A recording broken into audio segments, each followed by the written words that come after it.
Pell,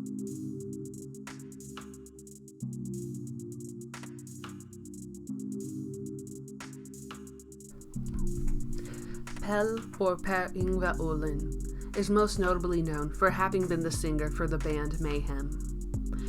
Born on January 16, 1969, Pell hailed from Sweden. He had a rough beginning to his life, with his mother and father divorcing not long after he was born. He suffered from sleep apnea as a child and allegedly had wanted to die from the age of 3. When he was 10 years old, Pell suffered from internal bleeding after his spleen had ruptured. Allegedly, the story was that he had an ice skating accident, as told in the past by former bandmate Necrobutcher. But in the book Blood, Fire, Death, Pell's brother Anders stated that his brother's spleen ruptured from a severe beating by bullies. Pell had been bullied to the point that he was rushed to the hospital and was allegedly clinically dead for some time. It is stated that after this incident, his fascination with darker things started to grow. In his teen years, Pell came to like metal and rock, with popular bands such as Black Sabbath, Motorhead, and Venom being among his favorites. In 1986, he founded the metal band Morbid and recorded the demo tape December Moon. Eventually, he became disappointed with the path that the band was going and decided to join the band Mayhem, since Maniac had left. Allegedly, he sent the band a package with a demo tape, a letter with his ideas for the future, and a crucified mouse. In 1988, Pell moved to Norway to become the new vocalist for Mayhem. Also known as Dead during this time, he became notorious for his stage presence. Dead was and is still known for using corpse paint, covering his face in black and white makeup. Despite there being other bands having painted their faces at this time or before this time period, such as Kiss, King Diamond, and Alice Cooper, Dead's goal was to actually look dead. He actually wanted to look like a corpse. He didn't do it to look cool, as stated in an interview with Necrobutcher. Many people consider him to have been the first black metal musician to have used corpse paint. Dead was known for many things, such as his hatred for cats. Pell did not like cats and would apparently keep a spear close by him to potentially chase any that came by. He also would bury his clothes in the ground, sometimes for months, so that they would start to rot and get that grave scent. At one point, he had even asked his bandmates to bury him in the ground so that his skin could turn pale. Dead's personality has been described as having been shy, calm, introverted, depressed, and melancholic. On many corners of the internet, it has been known that Dead was distinctly different from the people around him. He was never the type to talk about anything personal, and allegedly, some people weren't even sure if he had a sense of humor. In a 1998 interview with Hellhammer, he stated that as Euronymous and Dead delved more into the satanic themes of the band, they became more reserved. Apparently, they both would say that Christianity was evil, though when asked if what the band was doing was evil, they wouldn't respond. Pell had a disdain for technology, even preferring to write letters in longhand style. Overall, he loved the forests and woodlands, preferring to spend his time there. When the band got together, they rented out a deserted house in the forest, scaring the local townsfolk. Hellhammer stated that Dead would lock himself in his room and be permanently depressed. Apparently, Dead and Euronymous did not get along well, with the former not trusting the latter.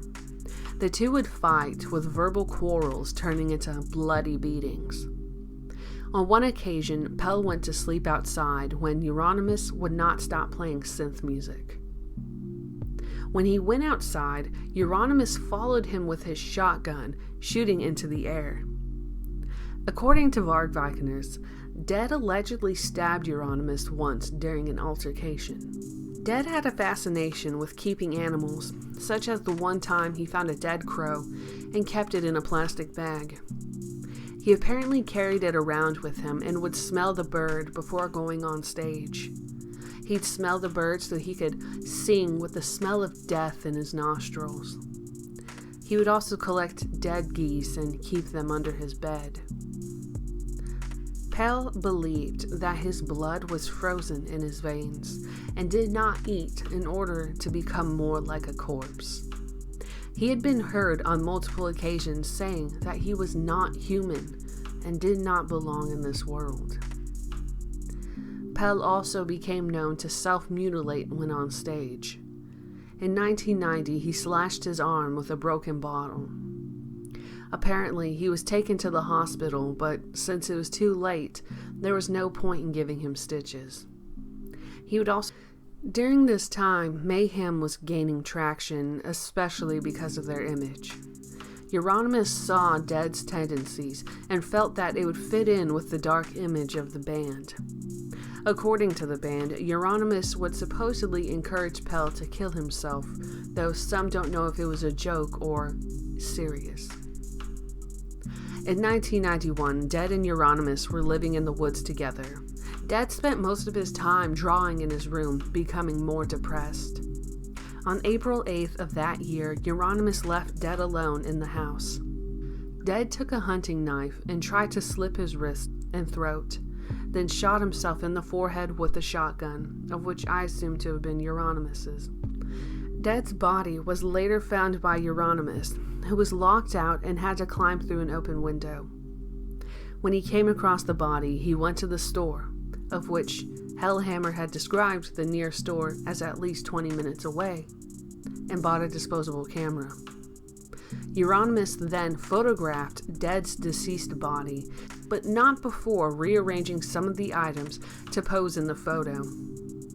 After Euronymous got his shot, he then called the police. Euronymous claimed that Dead had committed suicide because black metal had become too trendy and commercialized. Hellhammer developed the photos with Euronymous promising to destroy them after, of which he did not. Instead, he kept them inside an envelope at his record store, one of the pictures which were sent to the owner of War Master Records, who used it as the album art for the notorious Dawn of the Black Hearts album, which is a bootleg album that was initially released in 1995, though it was re-released in 2017 with a different album cover. The way Euronymous handled Dead's suicide ultimately became his own undoing and caused tension between him and the other people in the band. The others were disgusted towards his attitude, and some speculated that Dead was left alone on purpose. Necrobutcher speculated that Euronymous may have potentially taken the pictures and forced the others to look as a way of dealing with the dead body, though he had also stated that he had ended his friendship and left the band afterwards. Many years later, Necrobutcher stated that even he thought about murdering Euronymous before Varg Vikernes ended up doing so.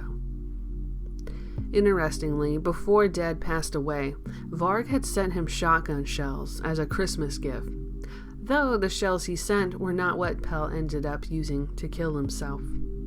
Allegedly, Dead had a special shell saved for his suicide.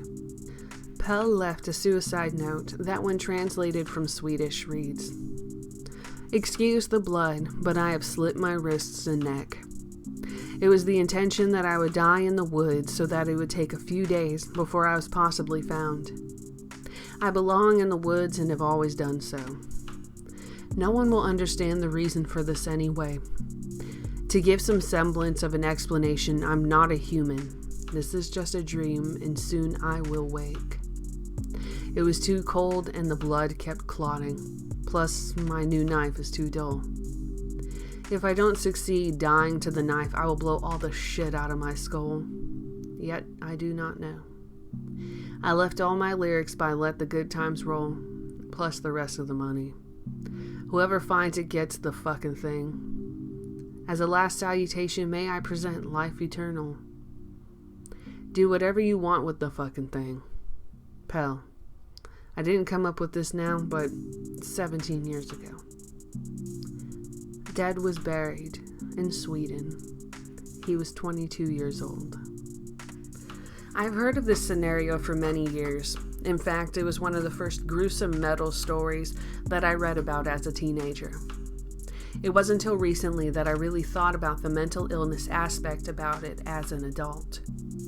Reading what I have about Pell and everything that he went through, I thoroughly believe that he had Cotard's delusion. Many other people have said the same thing too, and his whole demeanor makes me wonder.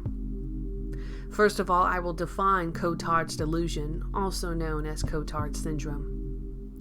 In Modern Synopsis of Comprehensive Textbook of Psychiatry 2 from 1978, it describes the syndrome as: patients complain of having lost not only their possessions, status, and strength, but also their heart, blood, and intestines. The world beyond them may also be reduced to nothing. Trees, houses, and other people do not really exist anymore. The syndrome is seen most frequently in patients suffering from agitated depression, but occasionally occurs in acute schizophrenic breakdowns and in certain brain syndromes. Interestingly, in a biography of Pell, it also describes him as having been sometimes schizophrenic, though I don't know if this was meant literally or figuratively. In Special Report Towards Understanding Cotard Syndrome, an overview from 2012, it states that Cotard syndrome is typically a symptom of an underlying disorder that can last from weeks to years. The DSM-5 lists it as a somatic disorder, which corroborates with this. There are multiple psychiatric diseases associated with the disorder, such as depression, which can be unipolar and bipolar, psychotic disorder, and brain injury, among many more. Other than the symptoms stated above, Cotard's delusion tends to manifest itself in 3 stages. The first stage exhibits behavior of hypochondria, depressive mood, and synesthopathy. In the first stage, it is not possible to diagnose the syndrome. The second stage exhibits behavior of nihilistic delusions, delusions of immortality, negativism, and anxiety. In the third stage, a person can exhibit persistent disturbances in a depressive state. Or in the paranoid state, they would exhibit less depressive symptoms. It should be noted, though, that these stages are considered a hypothesis at the time of the journal. Though anecdotal, I have noticed from videos I've watched that it seems that people who have experienced Cotard's seem to have had near-death experiences. In a video by Ask a Mortician, one of the sufferers of the syndrome had a PET scan that revealed his brain activity was like that of someone under anesthesia or asleep. Even further, this was revealed in the frontal areas of his brain, which seems to correlate with the journal paper. The paper states that while neural imaging shows no gross structural changes in a brain with the syndrome, it has also been observed that right frontal damage has commonly occurred in cases of delusional misidentification, which includes Cotard syndrome. However, left lesions are also described. While there is no cure, electroconvulsive therapy alongside with psychotherapy has been reported as a helpful treatment. Even further, the occurrence of the syndrome is more prevalent in women, especially with older age, with the average age of having been about 47.5 years old. The paper listed the syndrome as rare in people younger than the age of 25. And even further, bipolar disorder being something to consider as the underlying cause of why a young person may experience Cotard's syndrome. Finally, those that suffer with this syndrome are at risk of suicide and should be watched to ensure that they do not harm themselves. Overall, I, as with many other people, believe that Pell was tormented and he needed help. What I wonder, personally, is how was his childhood exactly? Unless stated somewhere else in a book, I can't help but wonder if there was a lot of childhood trauma for him to feel this way, or if anyone in his family ever considered him to have been bipolar. Even back in the 90s, when he was alive, he never talked about personal things, and I can't help but wonder why. Well, I'm not old, not yet. I see that he killed himself at the age of 22, and it makes me feel so sad. He was just so ridiculously young, and it is unfortunate that he was surrounded by terrible people that did not help him at all. I know that it was a different time back then, and mental health was not as big then as it is today. But with the right support system, not having someone torment him every day, he could have still been with us. Rest in peace, Pal Ohlin.